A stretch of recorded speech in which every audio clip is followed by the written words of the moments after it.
नमस्कार दोस्तों। आज हम कुछ दिनों के बाद आपके सामने उपस्थित हुए हैं। आज हम हिंदी दिवस के पूर्व संध्या पर अपना विचार प्रस्तुत करने के लिए उपस्थित हुए हैं। विशेषकर मैं सारे भारतवासियों से यह आग्रह करूंगा कि वे अपनी पहचान को बनाए रखें। हिंदी, हिंदू और हिंदुस्तान, यही हमारी है पहचान। ये हम सब जानते हैं। हमारी पहचान सबों के साथ और सबों के विकास के साथ है। लेकिन हिंदुस्तान शब्द की रचना हिंदी और हिंदू से हुई है। आज हम हिंदी के बारे में आपके सामने कुछ बातें रख रहा हूँ। आज भारत में लगभग 44% लोग हिंदी बोलते हैं, जो कुल संख्या का लगभग 53% भाग है।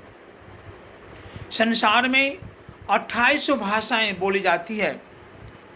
उनमें से हमारी हिंदी का स्थान तृतीय स्थान है। हिंदी एक ऐसी भाषा है जो एशिया महादेश में अपने देश से बाहर बोली और लिखी जाती है। वो भाषा हमारी हिंदी है। हिंदी सिर्फ हमारे देश में ही नहीं बोली जाती, हमारे देश के विभिन्न भागों में भी हिंदी बोली और लिखी जाती है। वह देश है Burma, Sri Lanka, Mauritius, Fiji, Malaya, Suriname, दक्षिण और पूर्वी अफ्रीका। इसके साथ साथ हम अपने पड़ोसी देश में भी से नेपाल में भी हिंदी बोली जाती है। पाकिस्तान के कुछ हिस्सों में, बांग्लादेश के भी कुछ हिस्सों में हिंदी बोली जाती है।